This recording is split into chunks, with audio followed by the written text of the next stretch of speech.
Estamos de volta com um pauta especial, hoje conversando sobre o Dia do Índio, as mazelas, as conquistas e o momento com o professor antropólogo Jorge Vieira.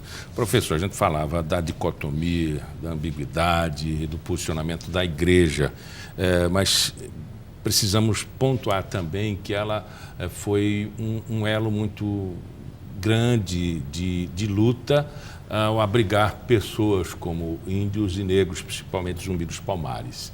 Né? É uma participação fundamental na história do Brasil. Né? Perfeito. É isso que eu digo. Aí, depois do Concílio Vaticano II, a posição da igreja vai ficar claríssima em relação a isso. É tanto que vai criar a CPT, para trabalhar com os trabalhadores rurais. A igreja, inclusive eu tenho dito, até para os pesquisadores, infelizmente, a história da igreja recente do Brasil, principalmente, não foi ainda suficientemente abordada de forma correta. Porque a igreja do Brasil, depois do Concílio Vaticano II, vai ter um papel fundamental no processo de redemocratização, no processo de apoio e defesa dos direitos desses segmentos, dos pobres, da população indígena, negro, enfim, da diversidade étnica e tal. Esse processo ainda tem que ser feito. Agora, tudo depende também da linha do Papa, né? Me parece que o Papa Francisco, ele chegou e chegou mesmo. Eu acho que o Papa Francisco chegou num momento especial da história do mundo. Não é somente da história da igreja. É um homem com uma capacidade, uma espiritualidade extraordinária. Eu acho, porque nós estamos vivendo uma crise de lideranças e de instituições em nível que a gente chama de crise da modernidade, né? Uma grande crise de parâmetros. E o Papa, efetivamente, Papa Francisco, chega num momento e o seu modo de agir que ele tem, ele está, não tenho dúvida, além da capacidade dele de compreender as questões, as macro questões em nível mundial, ele está muito bem assessorado. É um homem que está dialogando com todas as questões, fenômenos sociais que envolvem a sociedade em nível internacional. É claro que, inclusive, ele está tendo reação interna daqueles setores mais conservadores, esses setores que estão apegados ainda a uma visão de igreja medieval, uma visão de igreja ainda que se volta muito mais para o ritual. E o Papa Francisco traz uma visão de uma igreja que dialoga, que não tem medo de dialogar com o mundo. Eu sempre lembro aquele momento de Jesus Cristo, quando ele estava com os discípulos e estava na barca.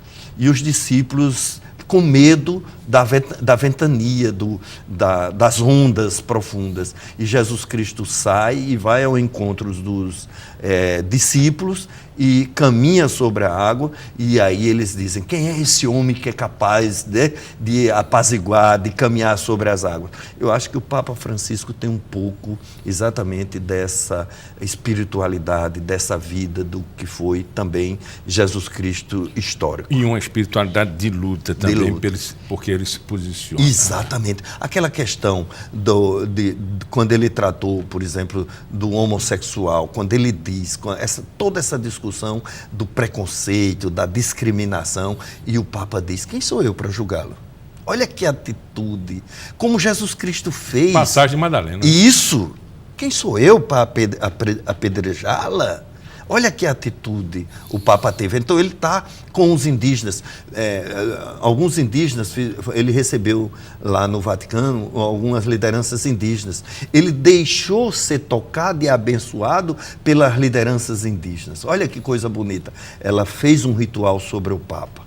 Então, quer dizer, é um Papa que dialoga com os acontecimentos e é um Papa que aponta, exatamente como você disse, para que é preciso a gente tomar consciência dessa realidade e se posicionar diante dos problemas. E você vê essa espiritualidade chegando aqui a Alagoas através do bispo, do Antônio Muniz, através da compreensão da sociedade, ou ainda há uma resistência muito mais forte aqui no estado de Alagoas? Olha, eu sempre tenho dito, e eu já me pronunciei por várias vezes, inclusive na Assembleia Legislativa, em outros lugares, na sala de aula, em todos os espaços, conferências, etc., que eu faço, palestras, e eu tenho dito: Alagoas, estudando Alagoas. Alagoas é uma sociedade extremamente religiosa. O ethos do povo alagoano é religioso. E eu não entendo as desigualdades sociais de Alagoas.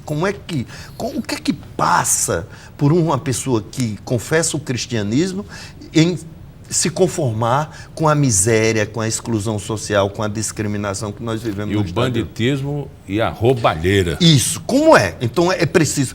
Aí onde eu digo, tanto como cristão, eu sou cristão católico, e eu digo sinceramente, porque como batizado eu tenho toda a autonomia para dizer o que eu vou dizer aqui, me lembra muito mais aquela passagem de Jesus quando passava pelas aldeias e via aquela miséria, aquela situação. Parecem ovelhas sem pastores.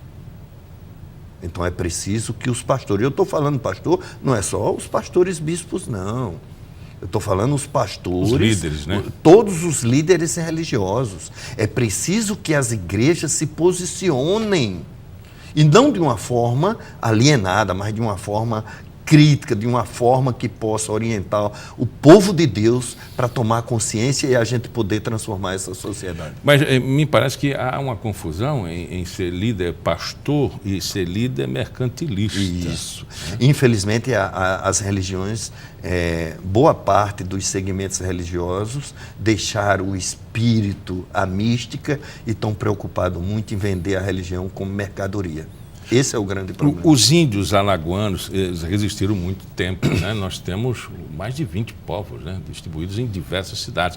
Eles se multiplicaram, houve um resgate de identidade durante esse tempo, após a luta de 70, a formação em 72, criação de FUNAI.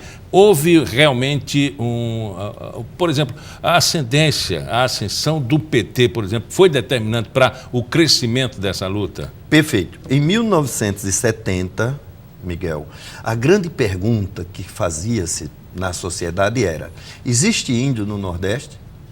Porque dentro daquela perspectiva os índios tinham desaparecido. Ora... Não, se foi um povo extinto. Isso. Em 1970, existiam duas populações indígenas que eram consideradas caboclos, não era índio no sentido, né? O próprio Graciliano Graça, em Caetés, olha como ele trata o Chucuru Cariri. Um cara progressista, né? Graciliano, indiscutivelmente, né? E ele, em Caetés, pode pegar lá um texto no final do livro. Ele diz que conhecem dois Chucuru Cariri, que perambula pelas periferias, bêbados, perambulando pelas periferias da cidade de Palmeira dos Índios. Olha a forma, né, que a literatura tratava as populações indígenas. Mas me parece que naquele momento não existia uma unidade, pelo menos de sociedade indígena.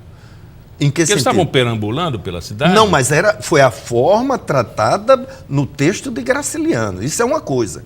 Infelizmente, a literatura, tem um antropólogo, Everardo Rocha, que analisa exatamente a literatura brasileira e ele diz como a literatura brasileira tratou de uma forma discriminatória as populações. Com desdém e sem reconhecer. Isso. Sempre tratou, num primeiro momento, como selvagem, no segundo momento, como criança, objeto da catequese, está entendendo? Então, foi a forma que a literatura, e por isso que eu citei Graciliano Ramos, porque é inquestionável a importância dele na literatura brasileira e na literatura mundial, e, infelizmente, tratava também de forma discriminatória o índio, então, o indígena. A população indígena, que ele era prefeito de Palmeira dos Índios e conhecia bem a comunidade. Os índios estavam lá, presentes, com suas organizações, com seus rituais. Fruto disso, desse processo, da presença da igreja, do movimento social no processo de redemocratização, Miguel, naquele momento, aqui em Alagoas, inclusive na academia teve um papel muito importante. Antropólogos e historiadores tiveram. Clóvis Antunes, não dá para recontar ou contar a história de Alagoas sem repensar e sem lembrar de Clóvis Antunes. Agora, renovação de lideranças no povo indígena, isso é palpável, isso é visível, professor? Nós precisamos renovar, né, lideranças. Só completando a ideia anterior, quando você perguntou dos povos, do ressurgimento. Naquele momento, na década de 70, eram 2 povos. Hoje, em Alagoas, são 12 povos indígenas. Então, veja, houve uma retomada da reconstrução da identidade étnica muito importante nesse novo cenário de Alagoas. E novas lideranças indígenas. Esse é o grande problema. Do mesmo jeito que sofrem a sociedade, os povos indígenas também. Nós tivemos lideranças indígenas importantíssimas, por exemplo, Manuel Celestino, temos, né, que estão vivos e atuando, Manuel Celestino, Antônio Celestino, Juarez Carapotó, seu Genésio Miranda. Estão envelhecendo. Novas lideranças estão em formação, como a Raquel Chucurucariri, como Gessinaldo no Chucurucariri, a própria Graciliana, que é filha do Manuel Celestino, enfim, algumas lideranças ressurgem agora, cada uma com sua vertente diferente, mas ressurgem colocando o problema, as questões e defendendo os direitos dos povos indígenas. Conversamos com o professor Jorge Vieira, professor antropólogo Umbutu. Eu quero só, me permita um segundinho, que nós estamos hoje realizando, Miguel, um seminário sobre os direitos indígenas no curso de Direito do SESMAC, que eu coordeno um núcleo de pesquisa em antropologia jurídica. Hoje, 19h20, nós estamos discutindo, hoje e amanhã, como esses direitos indígenas que estão consagrados na Constituição estão sendo violentamente atacados e não aplicados no sentido de garantir o direito à terra, a demarcação da terra, a educação, a saúde e a autonomia dos povos indígenas.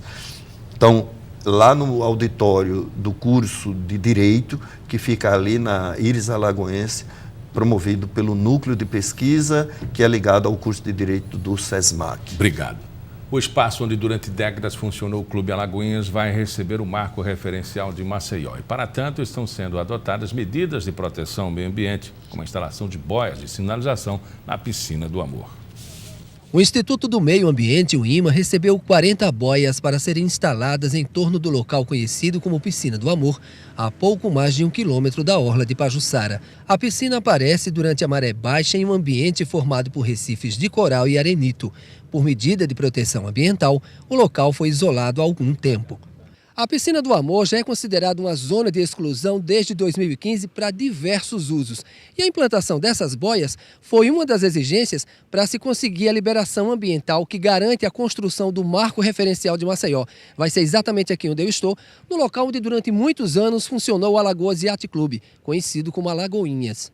As boias já começaram a ser instaladas e foram entregues pela Secretaria de Estado da Infraestrutura. É um equipamento que vai ajudar na segurança e na defesa desses recifes que lá se encontram. Cada obra que a gente faz, a gente sempre busca uma oportunidade de compensar alguns impactos ambientais que às vezes até já existiam, né? Mas não deixa de ser uma oportunidade, já que a gente está aqui trabalhando nesse local, de promover uma melhora desse ecossistema. De cor laranja vivo, as boias foram confeccionadas com material resistente à salinidade da água e à ação do sol. Isolando o local, será possível estimular a reprodução de espécies marinhas que devem se espalhar, passando a fazer parte do ecossistema local. Assim, o IMA consegue preservar esse ambiente natural. É um ambiente que não pode ter acesso. Tem apenas algumas autorizações, uma equipe de mergulho vai lá, uma equipe de professores vai lá estudar e essa região ela está se reproduzindo muito. Então a gente isolou aquele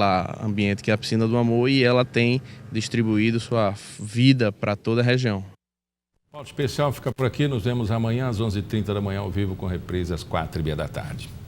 Até lá.